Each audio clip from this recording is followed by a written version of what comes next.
Always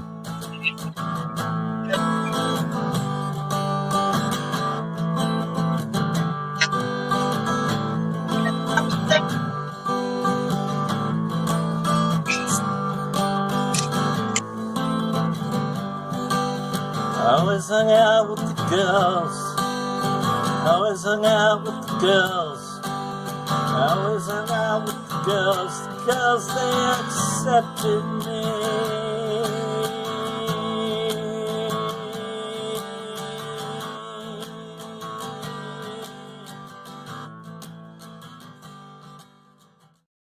Hello and welcome to the Fluid Voice.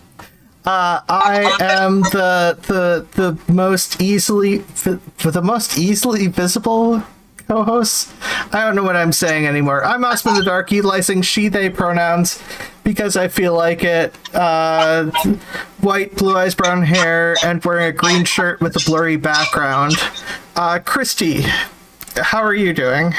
I'm doing fine. Christy Ann, or Christy, utilized she, her for the purpose of having Herschel Walker's abortion.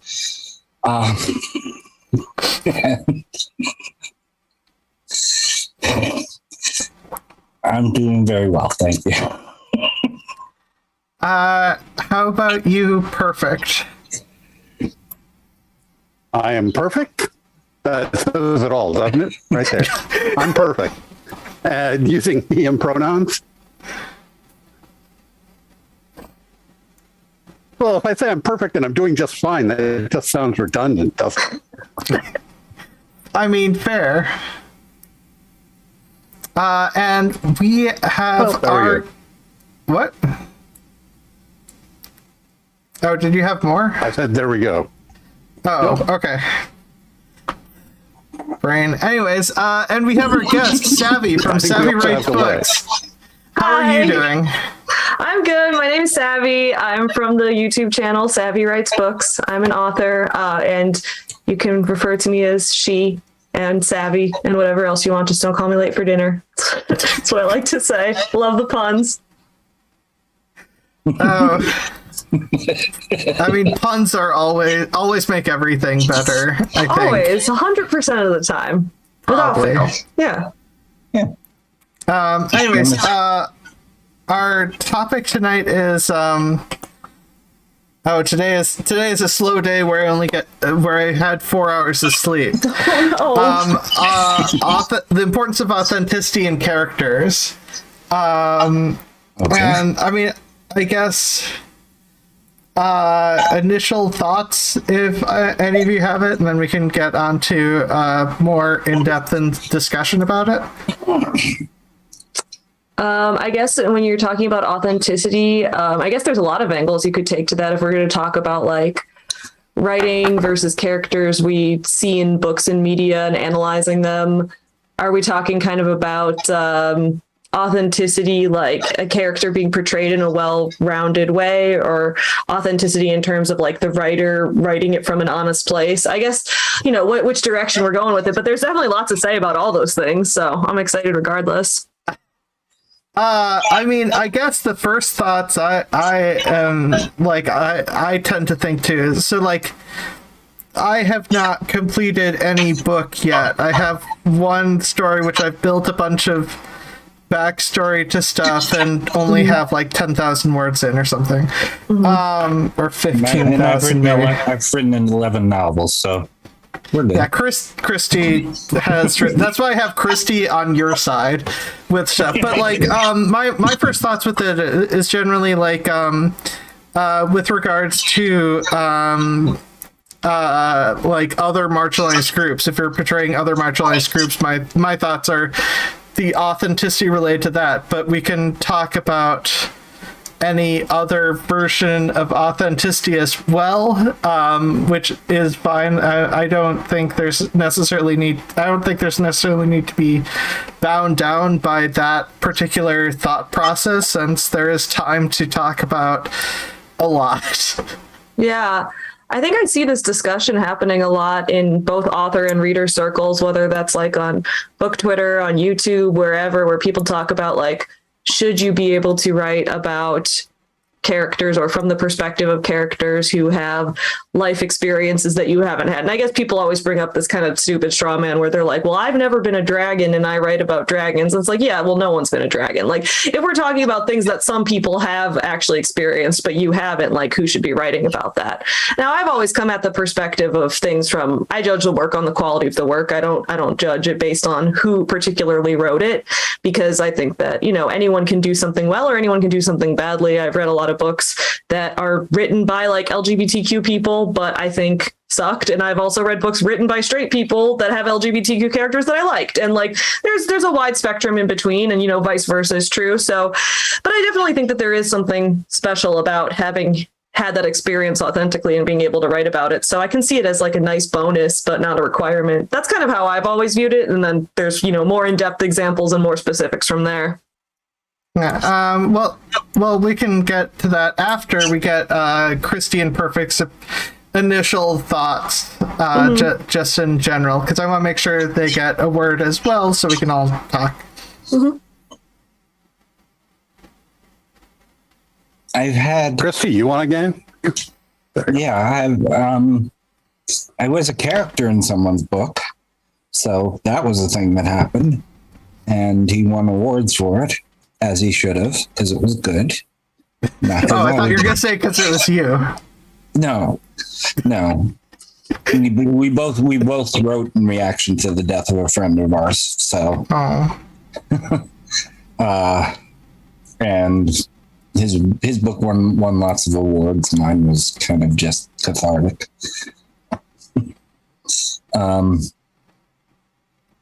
But he's not an LGBT person, and yet there was a lot of LGBT representation in it, which he did very well, which I think, you know, Lee would have come out of the grave and haunted him. If not, I would have haunted him. I'm still alive. You know? So I don't know. It's one of those oddities. I panic about it, and then I realize I shouldn't. But I've been, of all things, because I did not know what the topic was going to be. I just knew who the guest was. That's my bad. Of all things, I've been watching Charlie Chan movies the last couple of days. And I see why there's a lot of reclamation of the character, because it was not badly represented, even though it was a white guy playing the main part. Every other member of his family was played by an Asian person, but, you know.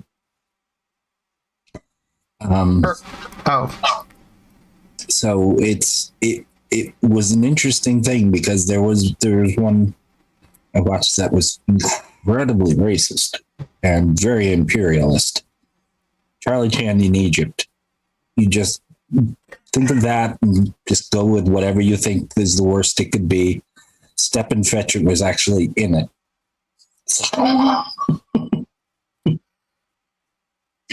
Okay. The first thing I ever seen him in, I was like, oh, well, I get it.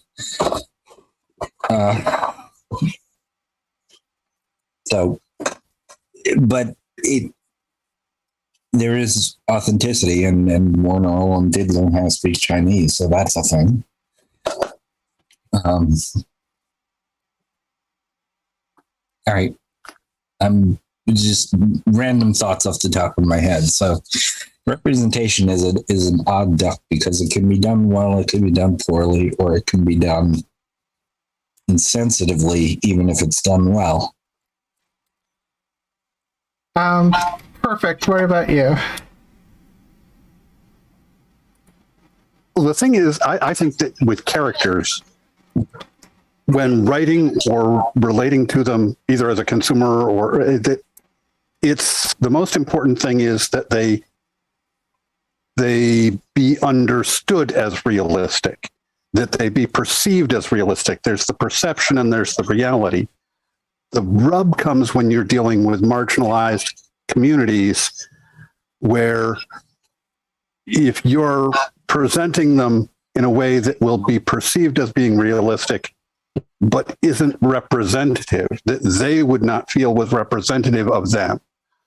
Well, you go, well, I'm only alienating 2.5% of my market. So really that's a good job I'm doing in represent, but you're not doing a good job in representing that character, that group in society. That character is not doing a good job of representing. And I'm not trying to say that if you have, a gay person be the villain, that's the bad thing. I'm saying, because that's just, everybody has to accept that they get villains. But it's if they are portrayed in a way that seems harmful to that group, or a misrepresentation of them that is offensive to them, that's a problem, even though you did a good job of writing in that people understand the character and believe it. You mean like having a cross-dresser killer invade women's bathrooms to kill people?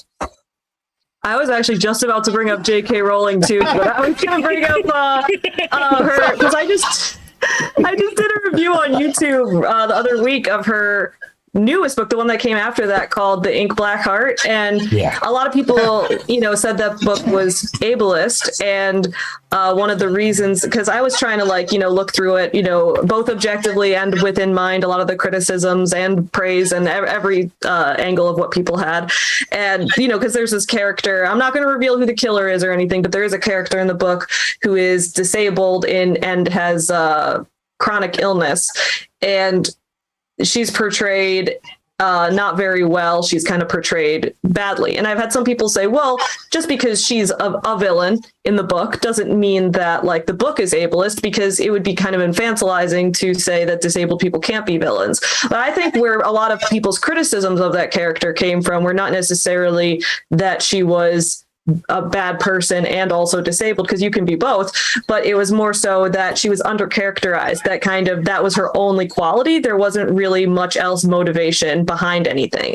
And I think that that's where the ableist criticisms came from. So I definitely kind of got that vibe that seemed like just this caricature, as opposed to someone who had a complex range of motivations. So that's I could see that. And that all comes down to the characters being written in a way that are, I don't know, you've got to, they have to have realistic and believable motivations. And they also have to, no human is 100% good or bad. You have to kind of be able to see a multitude of sides to that person. So if they're written in kind of a shallow way, it definitely can feel more offensive, because then it does seem like you are attributing it all to that one quality, as opposed to having someone that just feels very human.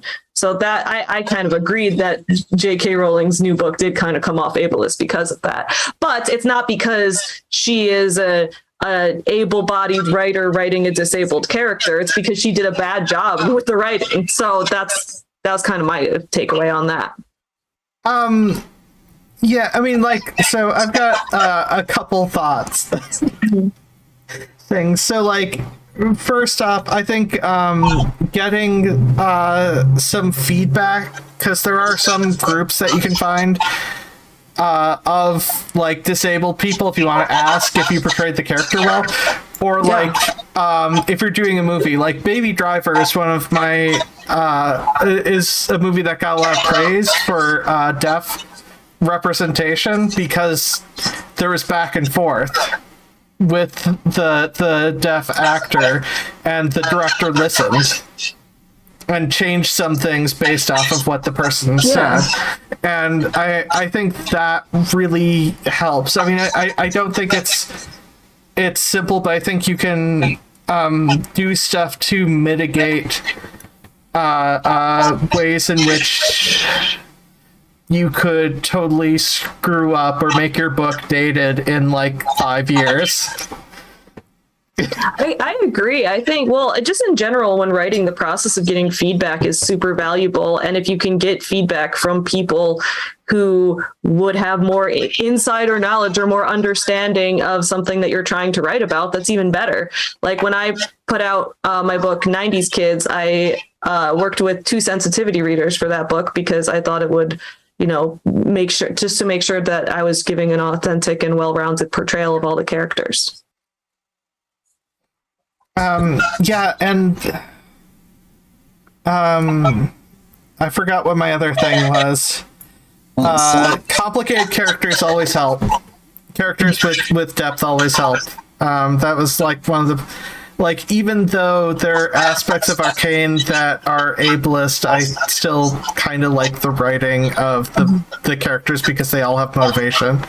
Like, it's hard to be like, oh, I mean, there you can like, one of the characters is clearly the villain, but you know why they do what they do, and they're just like, like, I could kind of see their point of view, but they're wrong.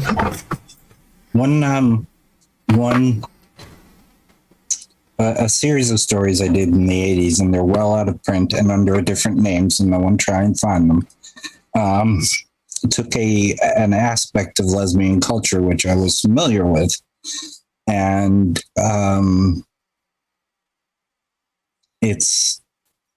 I did bring it to friends, and they were like, we don't talk about that with outsiders.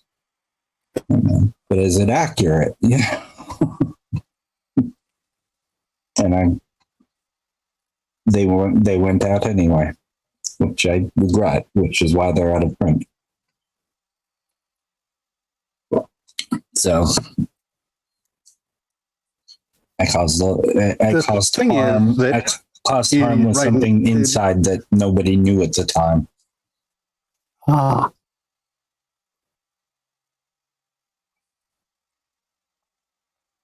The hyperrealism, see, that's what I was talking about. The thing is that with the hyperrealism, unless people are hyper aware, it doesn't come out in the writing as being realistic. It isn't important to make it realistic. The trick would be to find some way to make it realistic and real at the same time. Real, that it appears real and that it is at least close enough that it is not bothersome to someone who identifies with that group. Well, I mean, yeah, but then the problem comes with stereotypes. When people don't know something, they often knee-jerk to stereotypes. So, well, no, I wasn't using. I wasn't. Just using wouldn't figure that you hung the tropes on. I wasn't trying to say you were using stereotypes. I just meant, like, in terms of the realism. Sorry, I was focused on the realism and not too realistic. But even if you don't do too realistic, and you have, like, all the disabled and disfigured people be villains, you're kind of sending a message even without that. It wasn't. Sorry, I wasn't trying to respond about your book, Christy. Oh no, it was a series of stories. It's disappeared, and it's, like I said, under a different name, and good. But there I'd have read it, but I wouldn't know if I had. Doubtful. There you go. That widely. I regretted it fairly soon. But no, early thing. But it just sounded to me like that was the wall that you'd hit, was that you'd written something that was, you were dealing with something that was very realistic, but you had to be in the know to have it seem realistic. No. Well, I mean, without explaining what it was, this is going to go nowhere very quickly. Sorry, and I won't. Okay, I'm not. Yeah, I didn't mean to make this into a probe. No, I did that my own self. You didn't do anything.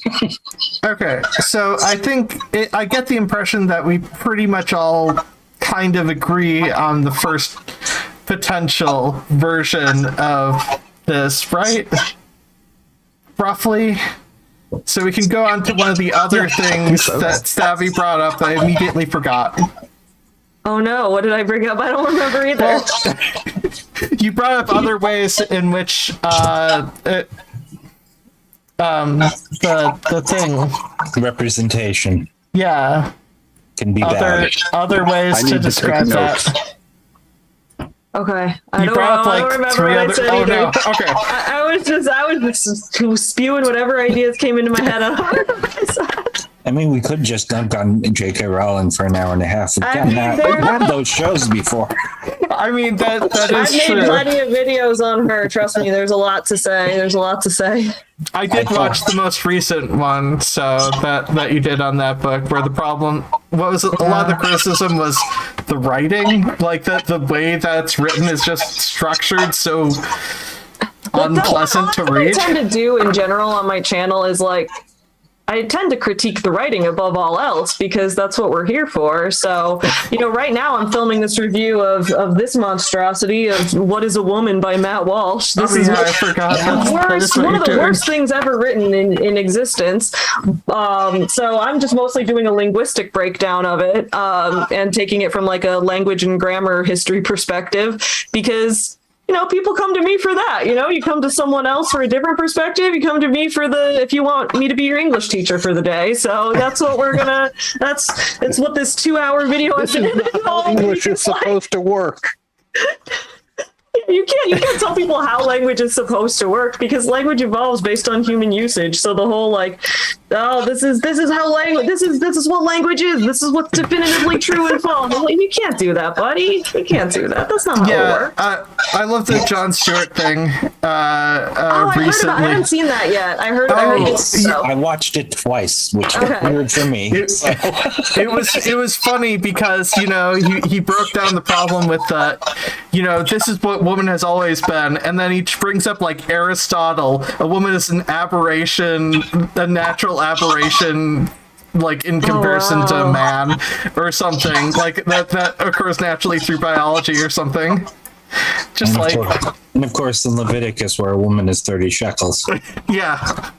Oh wow, I'll have to watch that. Yeah, because a lot of what I'm talking about is not like this whole thing where it's like, woman is biological. And I'm like, no, it's contextual. It's linguistic. It's the feminine form of the word human and man is the masculine form of the word human. It's kind of like how in Spanish and Polish, both words for lunch are masculine. How is lunch masculine, but dinner's feminine in both language, and breakfast is neutral in one language and masculine in the other? Because this is language. It's arbitrary, and gender is mostly linguistic. Woman is a feminine linguistic form, and whether that says anything about the person or not is completely dependent on context because that's how humans talk. So it's like, that's kind of where we're going at with that. Yeah, all language is context. Exactly. Yeah. Exactly. Mm-hmm. Words don't exist in a vacuum.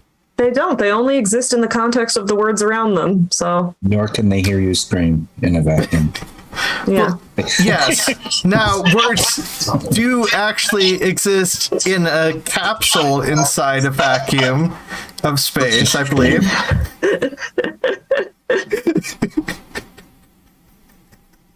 Well, that gendered language in the Nostromo, sure, but No, I think it's always like this weird line with not marginalization, with authenticity. Because like if you're a lot of times in fantasy especially, you draw from like multitudes of cultures, and you're not trying to say that this is just this culture. You're trying to place it as something different, but something familiar. That's usually how that works in fantasy. A lot of stereotypical fantasy is Western culture, but like it usually only becomes problematic when it's trying to be a specific culture that the author has no idea about or what they're doing with. And I know almost nothing about fantasy. So I probably don't have anything useful here because I'm the person who cannot read fantasy without being like, but how does magic work? How does this happen? Why are there dragons? Where do they evolve from? Like, I'm just over here like, this doesn't make sense. And then I just throw it at the wall and leave it behind. I've never read almost any fantasy in my life. What about science fantasy? Anne McCaffrey? Wait. I like science. 6 limbs? I like science fiction, but not science fantasy. Like, I like Star Trek, but I don't like Star Wars. Like, that's where I'm at. Okay, but like Anne McCaffrey tries to explain the dragons and they're on like a moon and stuff. To read her work. Okay, that's something new to put on my list. Yeah, It's something the dragon. It's like a whole chronicle of books. Nice. Okay. Dragon And Rider. Yeah, Dragon Riders of Pern. It's Yeah. It's like on a different planet called Pern, and they're cool. asteroids that hit. Yeah, no, I kind of treat like I'm writing a fantasy, but I'm trying to explain the magic, and by in the sense of it's just like another energy source that's out there that can be manipulated, but people don't necessarily understand what they're doing as much as they think they do, because it's still like a force that they're trying to understand. It's like, oh, it's magic because we happen to make a very clean scalpel. I can't think, for whatever reason my brain is just turning off. And it's like, oh, it's a magic scalpel, it'll heal you way better. But it's like, no, it just happens to not have any germs on due to how it works. Mm-hmm. One of the tricks, because my last novel, which was humor, there was a part where I wrote it and I didn't realize it could come off racist. And all I needed to do was, there was one line I added to, because the readers and stuff, first readers and all of that. There's a line I added which covered what it is. I mean, humor, you can do that a slightly easier, but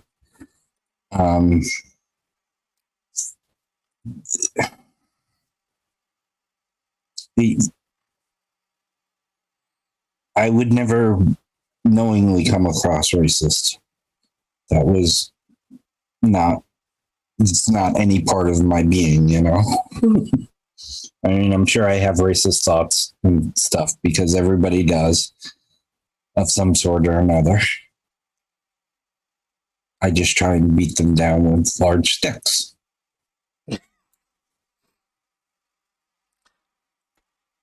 I mean, that's true, but like, more importantly, how important is realism, do you think? Because that relates to, realism is kind of like authenticity. Like, when you're writing a book, how important is something to, like, at what level do you create some, do you think it's acceptable to create something fantastic to, because it's more interesting on a story level, even if it's not realistic?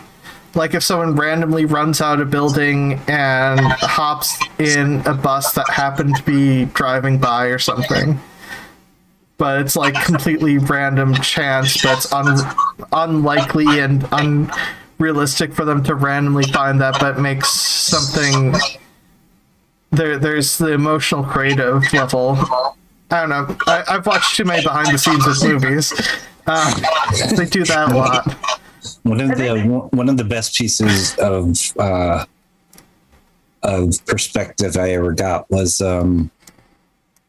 for those who say, what are the odds of that happening? They're neglecting the sheer amount of things that happen. Yeah. I think it's all subjective, what you like and what you don't like. That's the thing, is it's there's not really any rules that say like you have to do it this way, because different people are going to like different things regardless.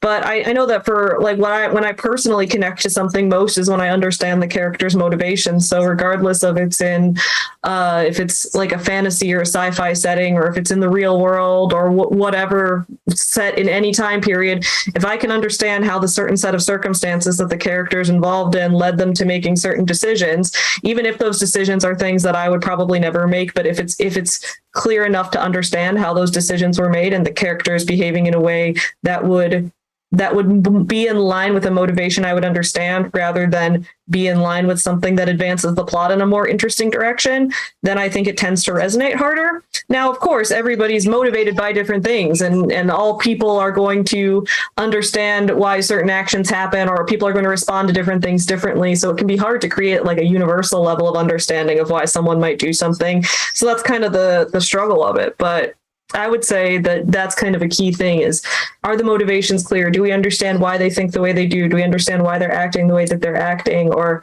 why they say the things that they say? And if so, does that, and not necessarily that you would side with that character or agree with them, but it tends to make the story unfold in a way that you can connect to stronger.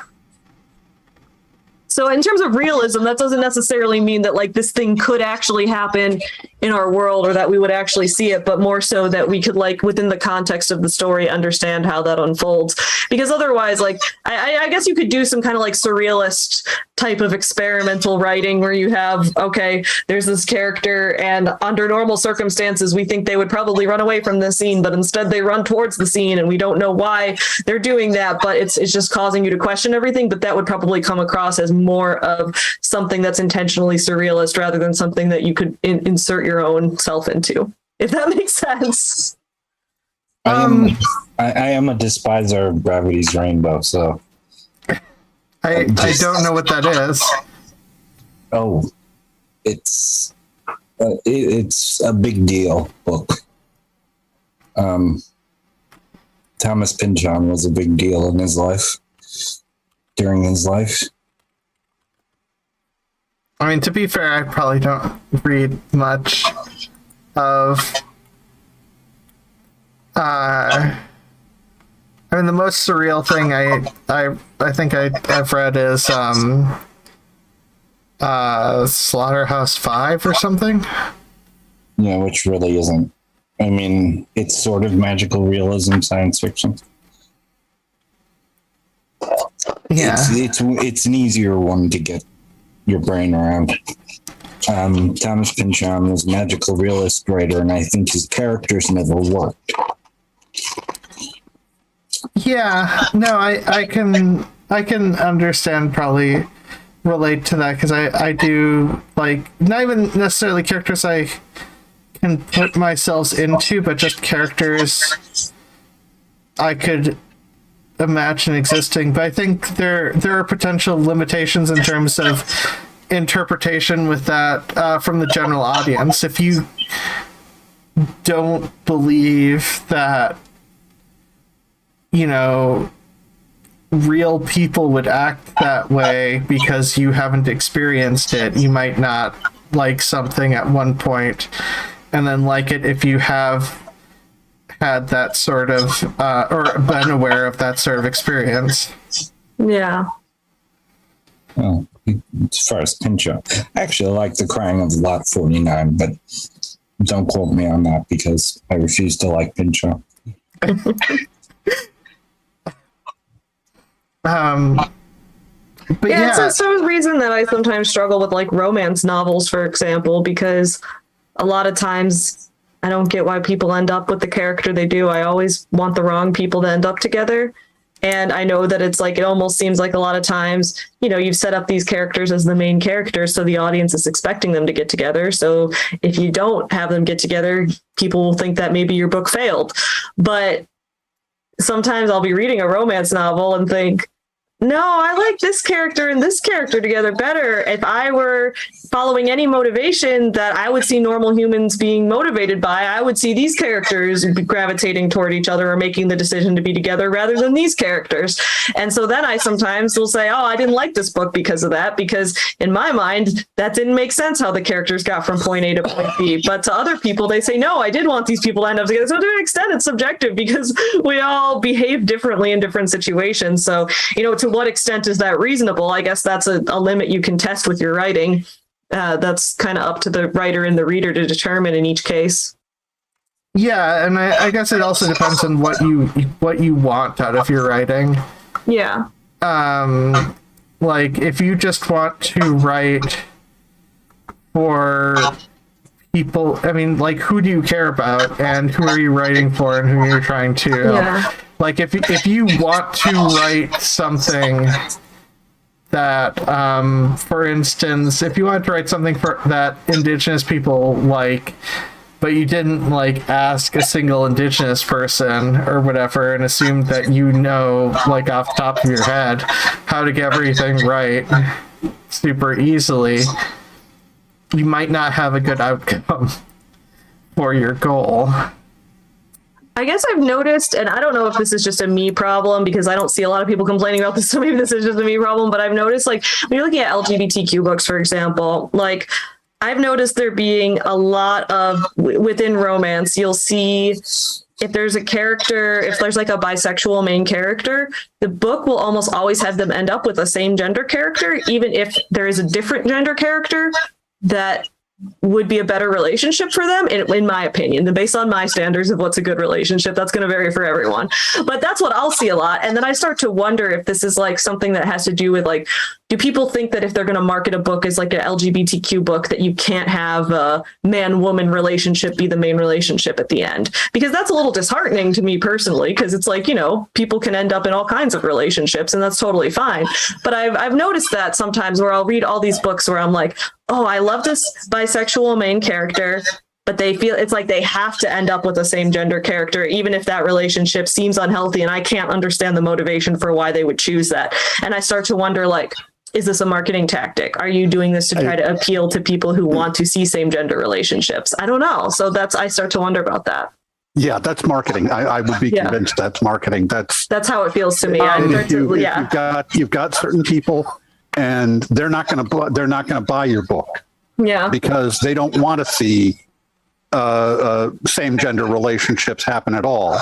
So they're not going to be your customers, and the people who are going to be your customers want to see that. Yeah. And when it doesn't happen, they're going to view that as possibly being a condemnation of that. Yeah, I find that really upsetting, because it's like, I want to, maybe it's the thing, I'm going to try writing some books where the bisexual characters end up with different genders at the end and see if people mind, because sometimes it's a relationship. It'll work if you have more than one couple then. Oh, well, that's an idea. Yeah, I think it's mostly publishers who are going to see that as being a possibility, not necessarily the communities, if you understand what I'm saying. I think it's publishers are going to do with that. Well, because it's easier to put something in a box for a marketing purpose, to say there's straight people romances and queer people romances. And if you want to put things into boxes like that for marketing purposes, it's definitely a lot easier sales wise to try to market that, as opposed to like trying to portray the variety of options of human experience is a lot more complex and a lot harder to have little slogans for that you can sell easily. So I definitely think that that's part of it. Just go the Hades route. Have a polyamorous relationship. Yeah. Oh, dude, Hades. I have this cute little Zagreus plushie in the other room. I wish I had him in the background here, because I would have shown him to you. I need to. I will continue the romance option, even though I'm end streaming Hades once I actually beat the game. But I will continue on just to get the game. I love the characters. I love the story. I love the dialogue. I'm terrible at the combat, though. But like you have Zagreus and you have Thanatos and you have Meg. I can't remember her full name. And they can end up in a relationship, and then Dusa can essentially be in a queer platonic relationship with Zagreus. And I'm just I'm a Zagreus and Dusa shipper. I'll be honest. I'm Zagreus and Dusa. That's my ship. So, well, unfortunately, Dusa might be ace and aromantic and just want like a queer platonic relationship. Well, then they can have a queer platonic relationship. Well, yeah, then. I know, I will support that. Well, yeah, and Zagreus, I think I read something about where Zagreus, because the game's been out for a while, so spoilers, Hades spoilers. I read somewhere that Zagreus essentially says, this is essentially an element of like important love, so something along those lines. I can't remember all of it, but they talked and they figured things out and did like healthy relationship stuff. Yes, and I'm very happy for them with that. Yes, I like that it shows that too, because a lot of times there isn't even this addressed possibility of the fact that you can have this strong non-romantic bond with somebody, because that is a thing too, and I'd like to see more of that represented. Just like, I guess there's buddy comedies and books and movies and stuff with strong friendships, but there's also like bonds that are deeper than friendship but aren't romantic, and I think that there's not a lot of that, because maybe again it's not as marketable as to say like this book is going to have lots of hot making out on the page, you know? Well, it's like there's this song "Guy Love" from Scrubs. Oh, You know, yeah. Yeah, that's why I need to finish my book, because the main character is Ace Arrow, so Yeah. I wanted to express elements of that and just the weirdness of, because like some characters are like, oh, this character's implied ace, or it's like Ace Arrow, because they never like seem motivated to get into a relationship. But I kind of want to portray the weirdness of like people's attitudes, and just because there's this whole attitude that certain things are expected, and certain aspects of like heteronormativity. But that's book 2. I'm not even done with book 1. You know what's I have like weird a whole is like line of things. I don't write straight people very often, but one of my few books where the protagonist is straight, most of my readers interpreted her as ace and would talk about how she's good ace representation and stuff. And I was like, oh, that's cool. It wasn't intentional, but like if that's how you connect with it, like go for it, like have a good time. But I was like, the one time I tried to write a straight person, people don't even see it that way. Yeah, I mean, I'm about to dive into the second to last, which is, it took me years. It's the one that haunts me because I never quite finished it the way I needed to. So it's not out there, and it should be. But the character is a bisexual because, and her relationship, she doesn't wind up with either. I think I can do that because none of the characters exist except for a couple scattered about. It's made clear which ones are actually real. She just is living in some place but it was trying to examine gender dysphoria without actually wanting to go there. Mm-hmm. So I cheaped out at the end, which I regret.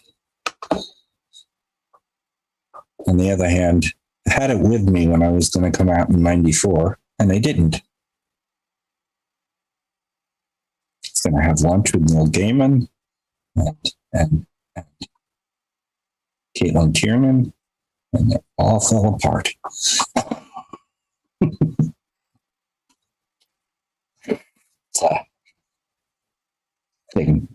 I'm sorry. My That's okay. Do you want me to just start talking? Yes, please. Okay. I sometimes just start saying things that I'm like, that's stuff I don't actually want to talk about. Yeah, and like you can stop yourself at any point. Like self-care is important. Because my brain is not working completely, and I'm panicking internally. Look, I've got a bruise. It was from plasma donation. It was bad. Oh no. Are you okay? Yeah, no, it doesn't hurt at all. It just looks bad. Okay. It looks really bad. I got misgendered a lot too. It was just a bad day overall. And because I lost blood a second time, I can't donate for a couple months, so. I get misgendered a lot too, and I'm a cisgender woman. But I don't know. I think it seems to happen to a lot of people. Well, yeah, but I mean, so the reason I get misgendered is partially because in plasma places, the plasma place makes a decision whether to follow the base. Legally, I'm female, I think both with my birth certificate and driver's license. But the FDA says that I should be designated as male for the purposes of stuff like this. Because I haven't had bottom surgery yet. And so it's this weird thing where 2 out of the 3 followed the FDA thing more, so they just put me as male everywhere in the thing. And so Well, that's frustrating. yeah, and so essentially, depending on the person, they're either like nice and decent people, or you get the rare person who definitely is uncomfortable with you existing. Oh, that sucks. I'm sorry you had to deal with that. Yeah, well, it's fine. It's 2 months off, and then I can pop by a different plasma place and take the special, or arms services, adult rehabilitative mental health services, not army services. Arms services, arms would be arms. I'm repeating services. Anyways, arms might help me with work. So hopefully that will help with things. Anyway, I managed to help bring things off topic.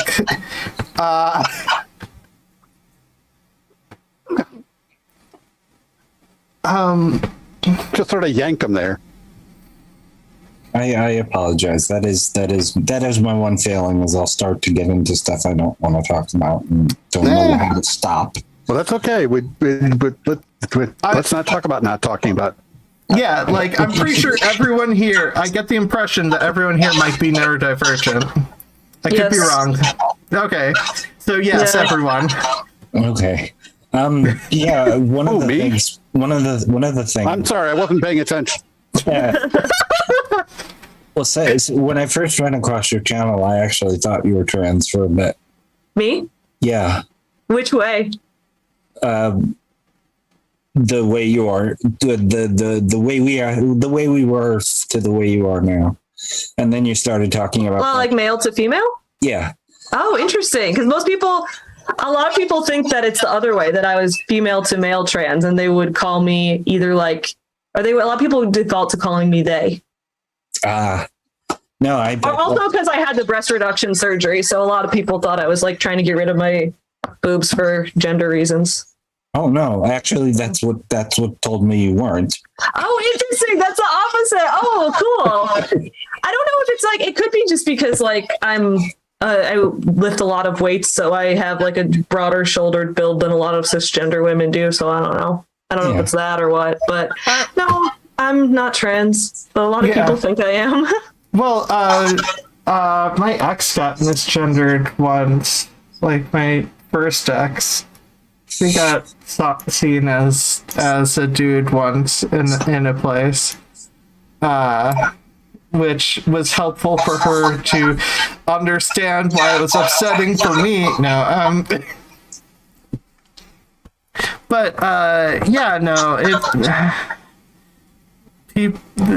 don't know. People tend to assume things and don't think about the fact that, like, I try to find information if I don't know.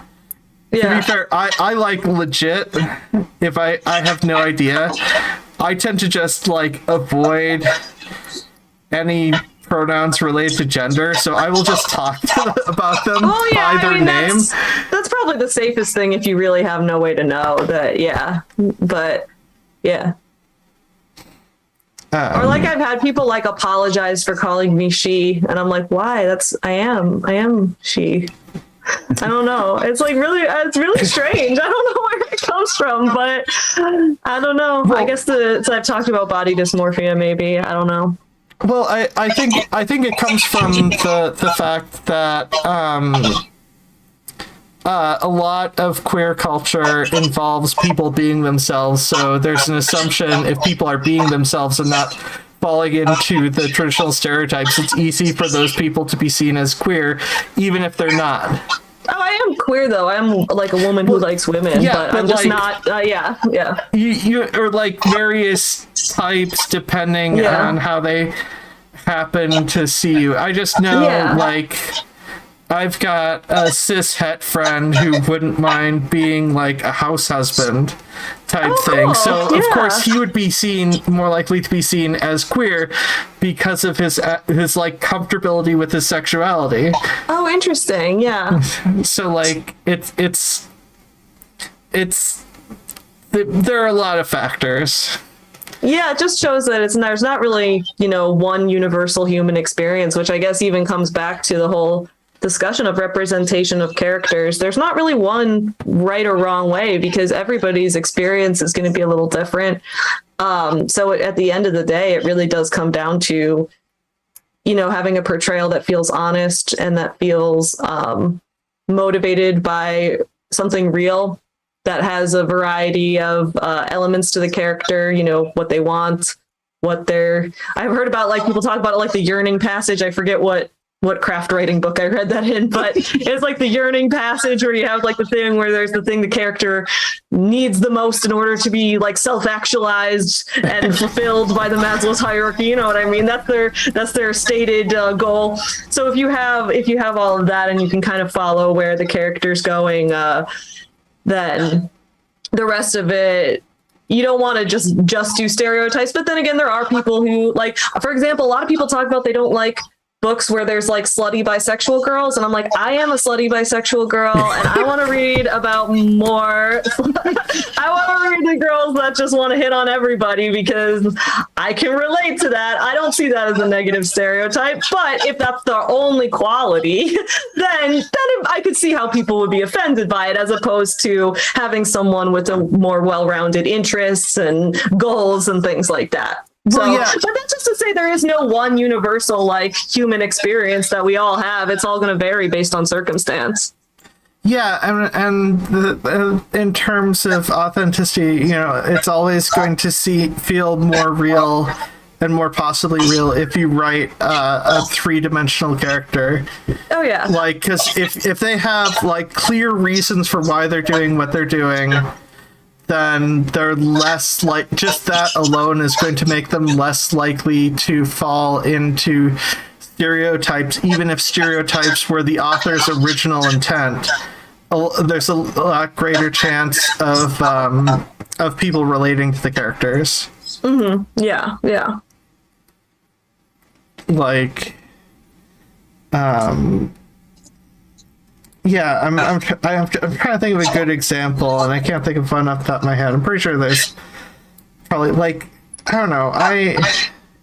Jinx is such a relatable character in Arcane, and I don't think they're probably doing, like, attempting to do any justice to certain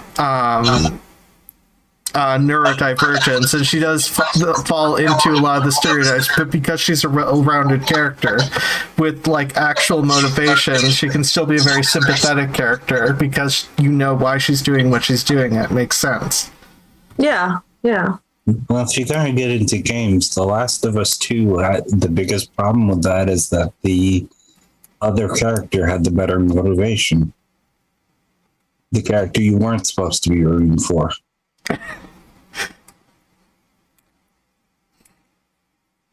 Which That happens too.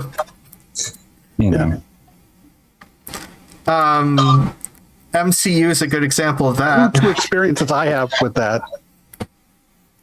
with Sons of Anarchy and Breaking Bad, where both of them managed to, because you are viewing it through the lens of the group of characters, you're following them along, and then they do something, you go, why did they do that? Oh my God, I forgot. They're horrible people. That's why they did that. Well, yeah, I was thinking of MCU, like the Flag Smashers, where all of a sudden they decide to randomly kill people because their message was like clearly, trying to bring people together and like all these good things, and like, oh, they're supposed to be the villains. They feel like killing people randomly because super soldier serum or something. Yeah. There you go. Or otherwise it sounds too much like socialism. or peanut hamper in the last episode of the most recent episode of Lower Decks.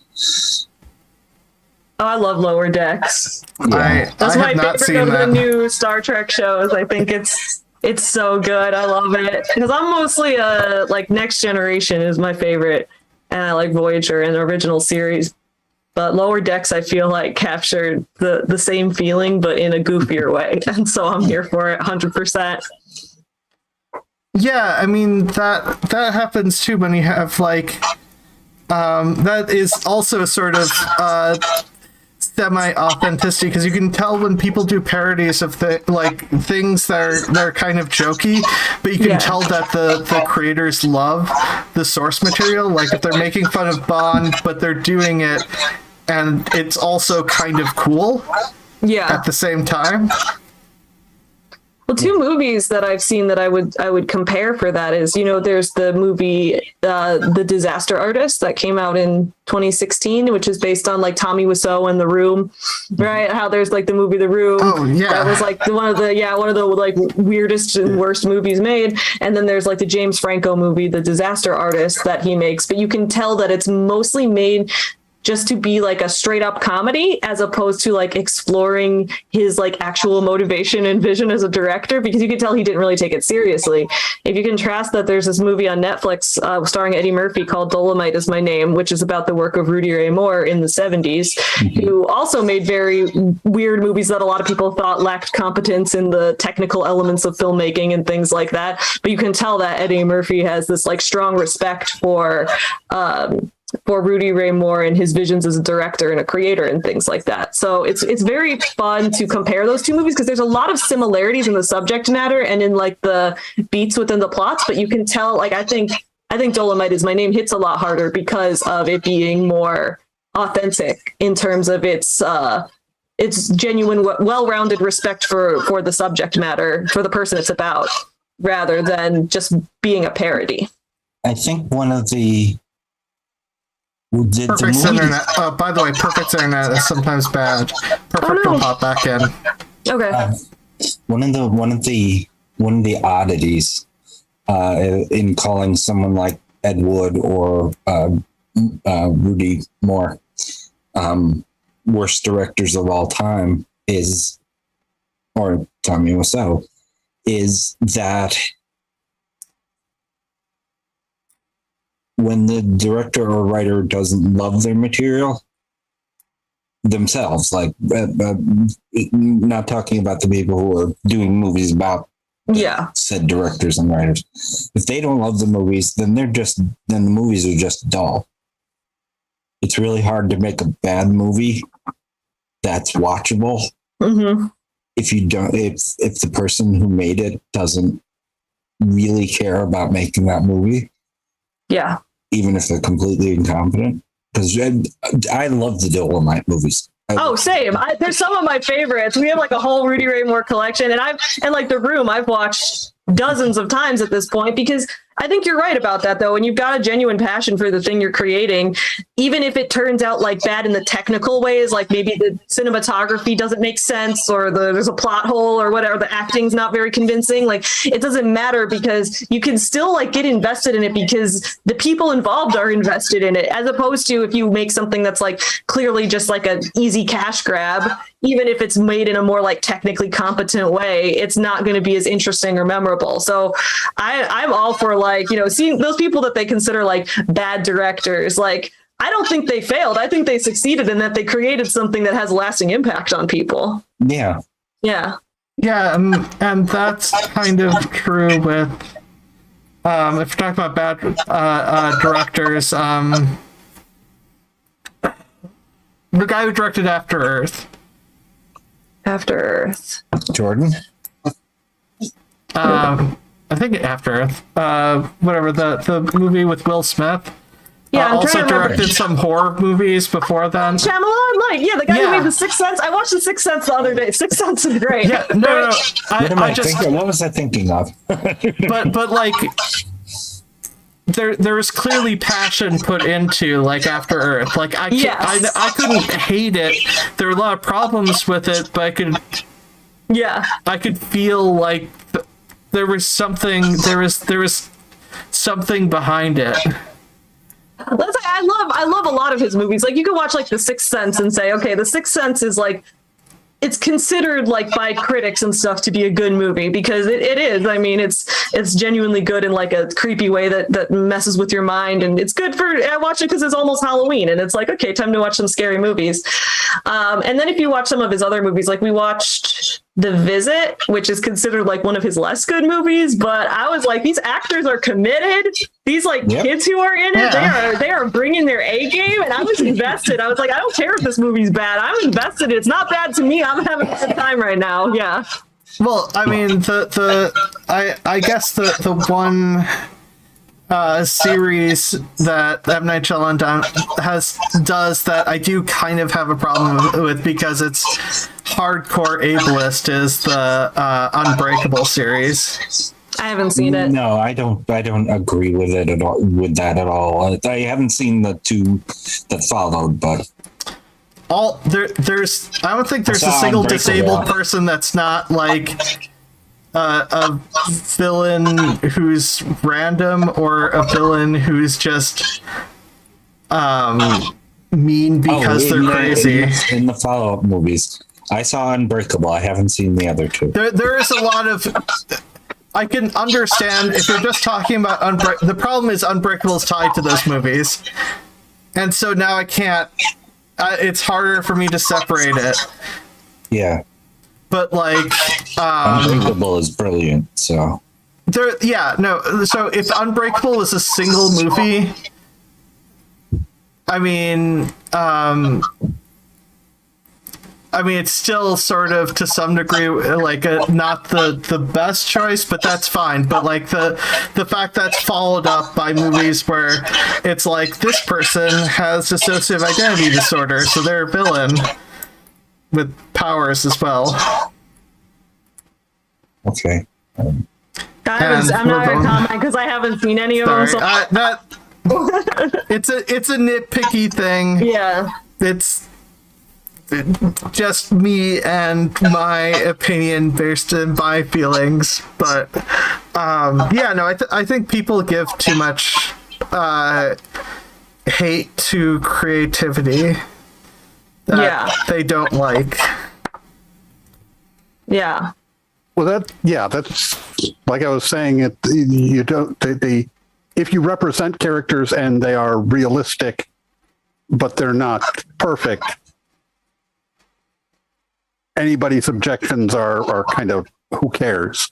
But if their objection is that you made my group seem like they're villains, well, that's just how fiction works. And that and anybody can be a villain. So what's wrong with your group being a villain?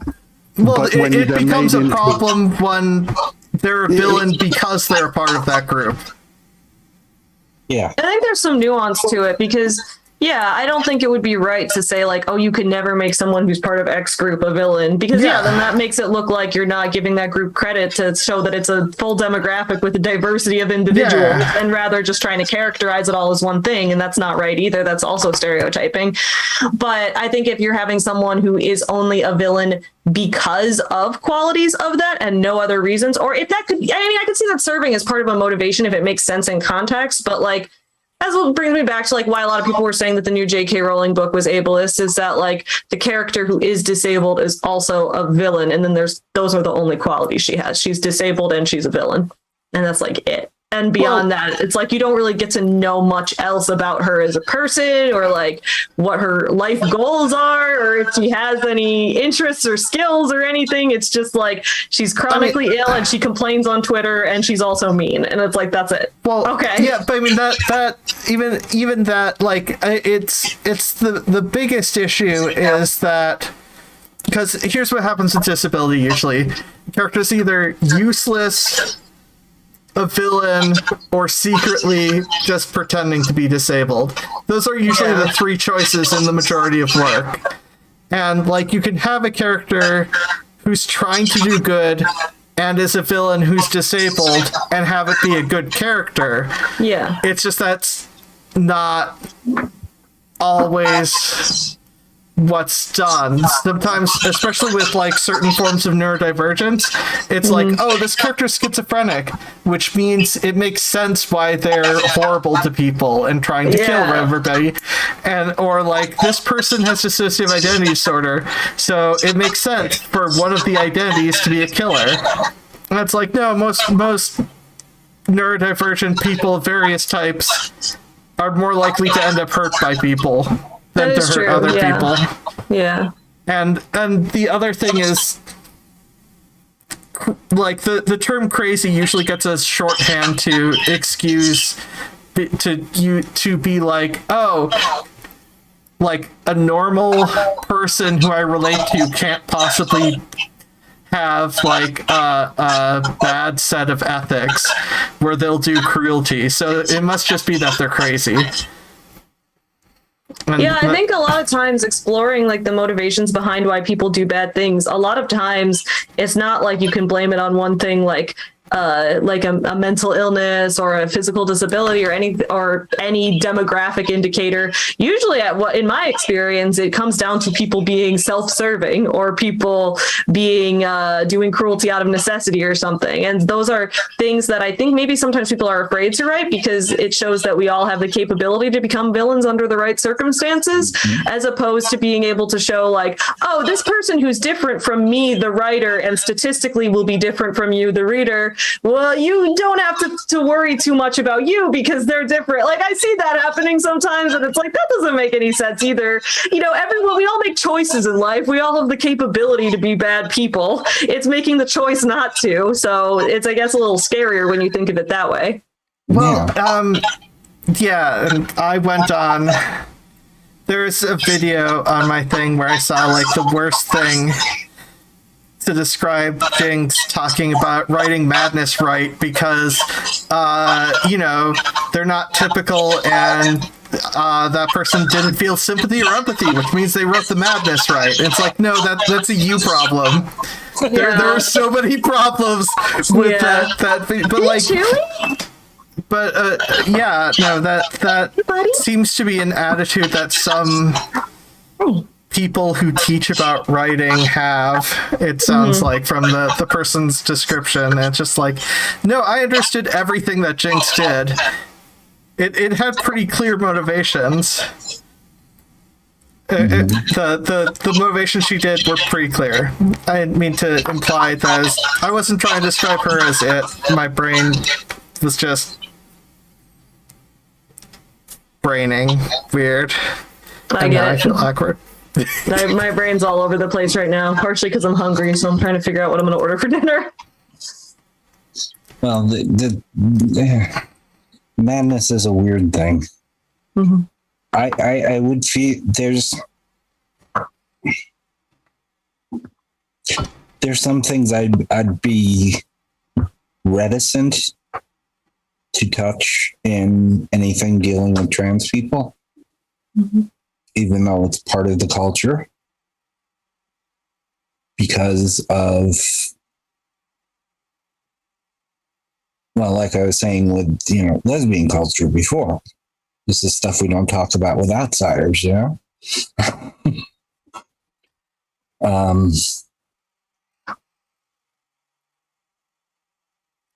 Yeah, but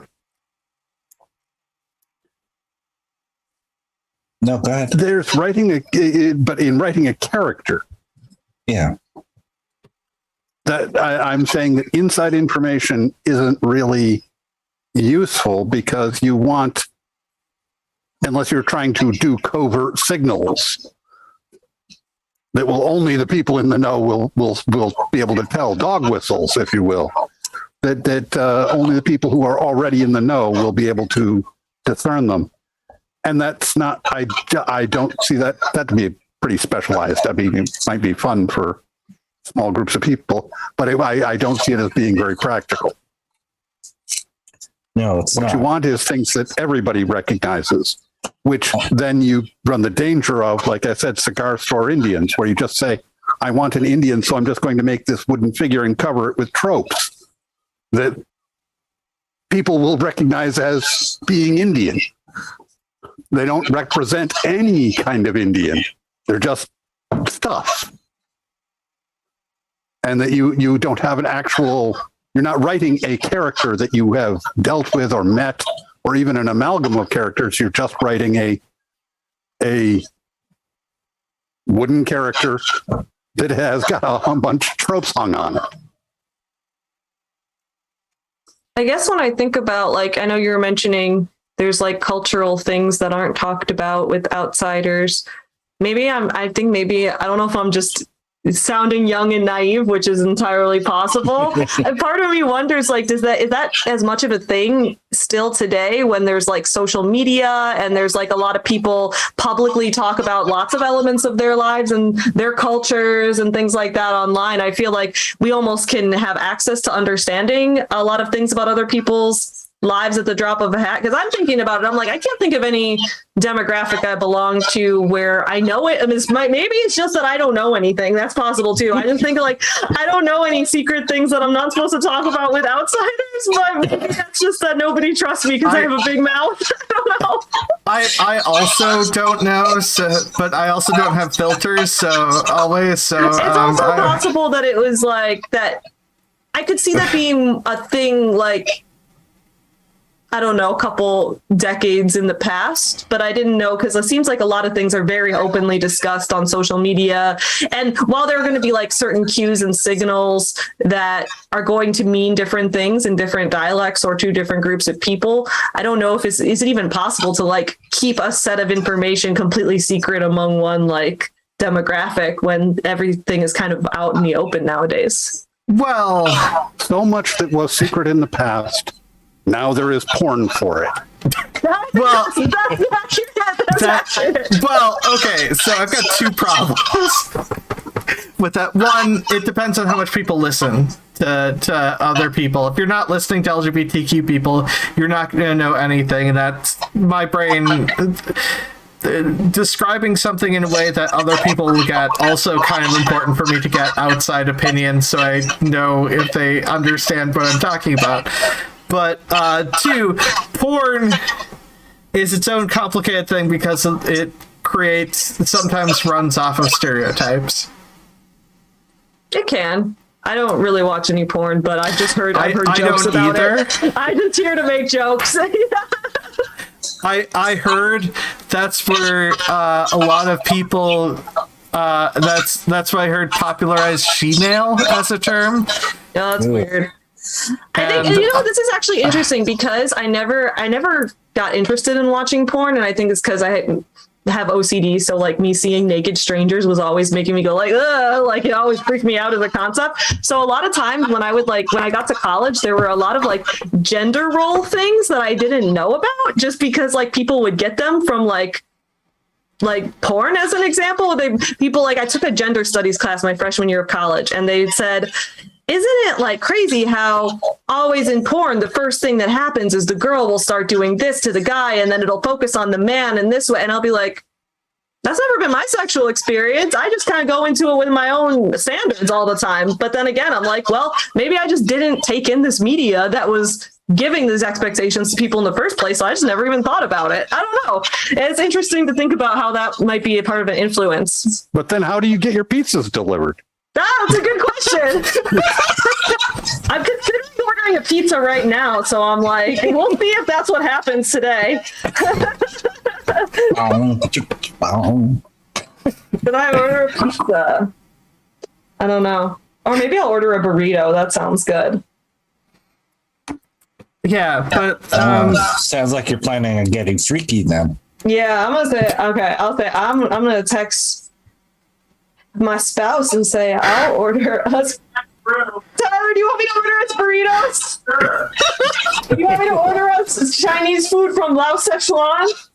That seems like a lot for this late at night. Okay, I'll order us burritos then. You want Lao Szechuan? Yeah, but I also want burritos, so I'll get those. You want one? I don't really care. I'm just hungry, guys. That's what's on my mind. Right, all right. I mean, fair. Chicken parmesan waiting for me downstairs. So Yeah. Well, now that you brought up Chinese food, which I'm sad about because I have a soybean allergy. So you know what I mean. I know what you want, babe. I got it. That's got to be brutal. soybean allergy is mean. Soybean oil Oh, no. is in like everything. And I love like chicken fried rice is like one of my. I used to love making tofu occasionally, and then I realized I had a soy allergy. Oh, that's terrible. I'm so sorry. And then, yeah, well, also, okay, soybean oil is like the worst thing for soy allergy. So you know how they have the allergy list? Soy isn't listed if it's only like, if they use vegetable oils and it's maybe tons of soy, they don't have to list it as an allergy. You just have to make sure to look at the ingredients. If it's 10% or less soybean oil, which still affects me, they don't have to list it as an ingredient. They have to list it as an ingredient. They don't have to list it in the soy allergy. Oh, okay. Soy lecithin, which has most of the allergen filtered out, they always have to list if it's in there, even though that's not going to bother me at all. So I have to whether or not it lists soy doesn't matter. I have to look through all the ingredients to be sure. That sucks, dude. I'm sorry. I have a seafood allergy, which is worth breaking for a piece of shrimp every year or so. I mean, I've broken the soybean allergy before with stuff, but like, I just know like Papa John's. If we're talking about pizza, Papa John's is like the easiest to get without soy because the default. Like, I have problems with Papa John's as a company, but Domino's and Pizza Hut, I don't think I can order the pizza without it having soybean oil, without like figuring out very specialized instructions. Yeah. By default, Papa John's, the pizza doesn't have soy in it, but they give you garlic sauce, which does have soy in it, which I just have to throw away. Frustrating. Oh, no. Don't eat that anyway. Why? Garlic sauce? I Hydrogenated love it. vegetable oil. It's so good. Well, yeah, it's just a soybean. Well, yeah, no, my I'm mom saying process. that like you can't eat it, but I thought Yeah. you were saying nobody should. No. No, I'm saying no. no one should eat it. It has hydrogenated vegetable oil in it, which they hydrogenate it to give it that lovely creamy texture, Yeah. which turns it into basically it's toxic and it builds up in your system. Oh Not in New York, not anymore. Not for a couple of years now. Yeah, probably it's prohibited there. Yeah, Yeah, it's for those very reasons.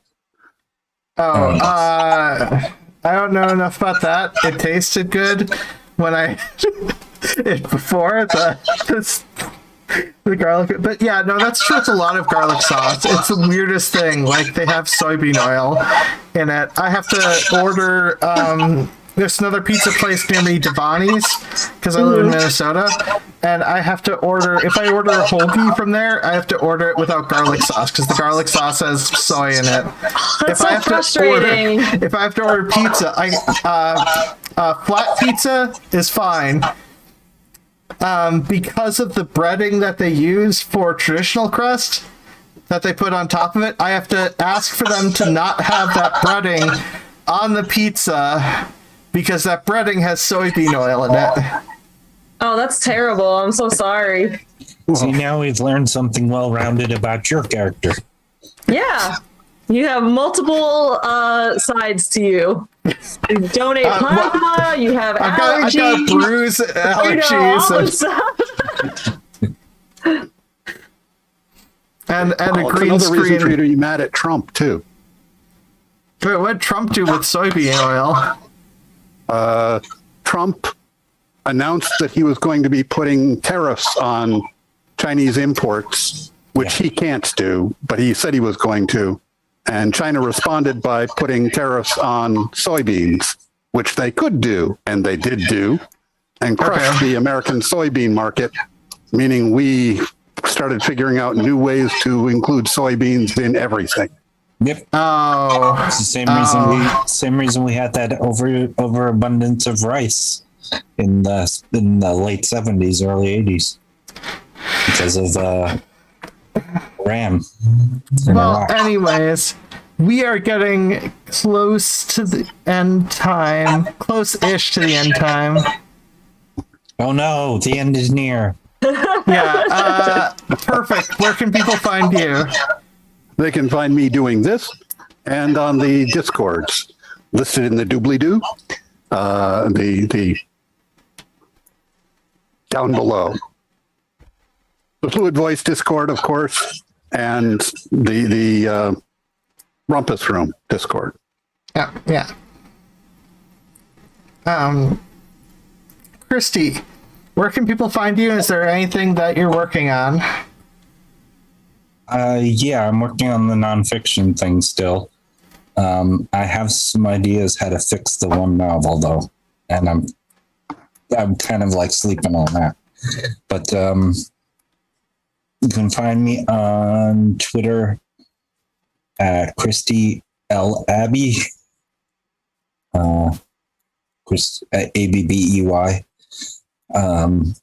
And yeah, that's it. You can still find me on Facebook once in a while. And Savvy, where can people find you? Is there anything that you're working on that you want to promote? Yeah, everyone can find me on the YouTube channel, Savy Writes Books. Savvy is Savy. I post new videos 3 times a week. I also have a live stream channel called Your Morning Guru.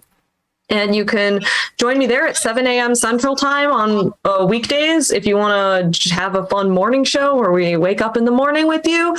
That's a more chill live stream type of show, kind of like this. So if you want to join me for that, there's that. And then in terms of current projects, I actually just released a book called Max the Vampire Kitty. It's my newest book in my Children's Forever Home Friends series, which is like a picture book series about rescue dogs, but he's our first rescue cat. So the first cat that we're featuring is about a cat who dresses up as a vampire and goes trick-or-treating, trying to find a forever home and get adopted on Halloween. So that book is available on my website, which is foreverhomefriends.com. And that's spelled like F-U-R, like fur, because it's dogs and cats. So that's available there and on Amazon as well. So I've got Max the Vampire Kitty there. So that's my recent thing. Yeah, that's me. Okay, well, I'm checking. I've got Savvy. I've got the Savvy Books ones and the other things, and the Your Morning Guru thing, both the Twitter and the default. But I don't have. I have SavyWritesBooks.com, but I don't have SavyWritesBooks.com will link to it. Like if you go to on there should be a link to Forever Home Friends that you can click on the homepage, and then it'll take you there. Okay. Yeah. Okay. Oh yeah, right there. Okay. Yeah. Yes. I'll make sure to add that to the links because I like to have all the links. And you can find me on Twitch Tuesday and Thursday from noon to 7, and Mondays on Twitch from darn, I went back to Central Time. I usually do Eastern Time because it's usually easier to convert, but whatever. I'm doing Central Time now because I'm too tired. 3 to 7 p.m. Central on Mondays. I stream on my YouTube channel as well. I'm continuing the a read along of a book that I didn't and breakdown of a book that I didn't purchase. The major transphobe ladies.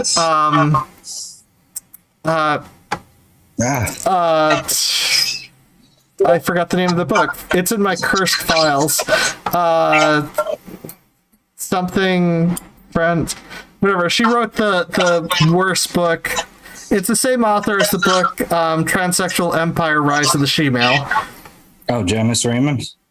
Yeah, Janice Raymond wrote something that was more about her that was more about her views on femininity and stuff.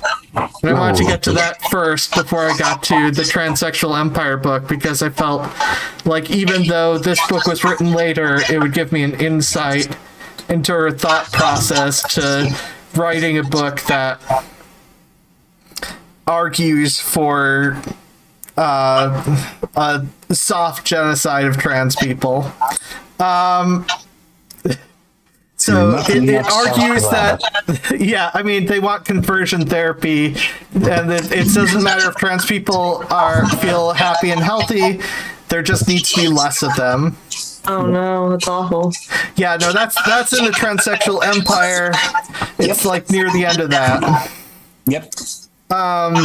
Yeah, it's also in the recent one, the trans, which I'm not going to do that because I don't want to go through more than 2 of her books because they're long and they. Oh no, not Janice Raymond. That's what by one of the Helens. Yeah, Janice Raymond also says that being a lesbian is a choice. Yep. So does that Helen. No, it is a nightmare. I got through the prologue, had to take a break because it was the same sort of prologue as the J.K. Rowling book that you talked about. It was way too long. Way too long. Yeah, didn't need to be there. Like the prologue is like 3 or 4 chapters essentially, and then it goes to part 1, which is it's bad. It's really bad, and I take breaks after each chapter after each section because I care about my health and well-being. Anyways, you can find me here. You can find me on the Discord at on Ozma In The Dark Discord at 8 p.m. on Tuesdays. I just do a hangout. If nobody shows up, I listen to music anyways because I've got a music bot on there. So whatever. And I'm on the Fluid Voice,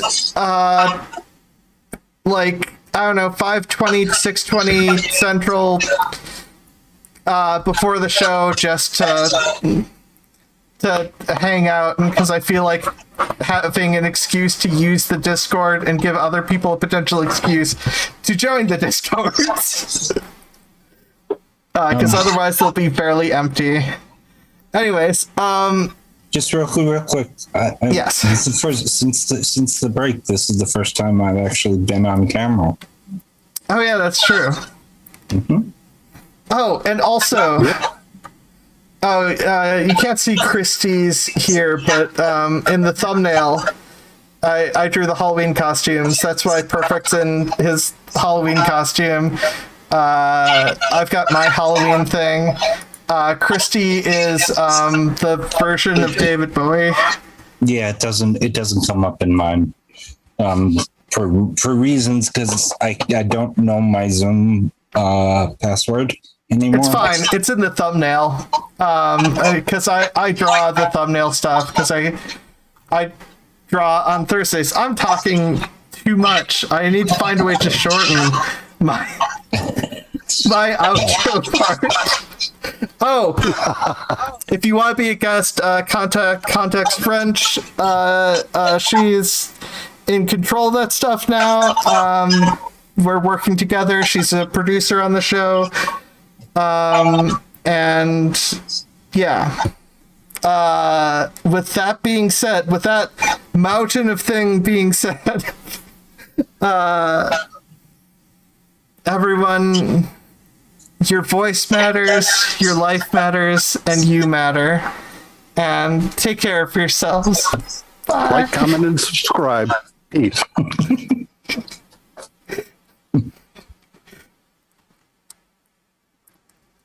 Where's the wait? No, I'm covering up the waiting part. Bye.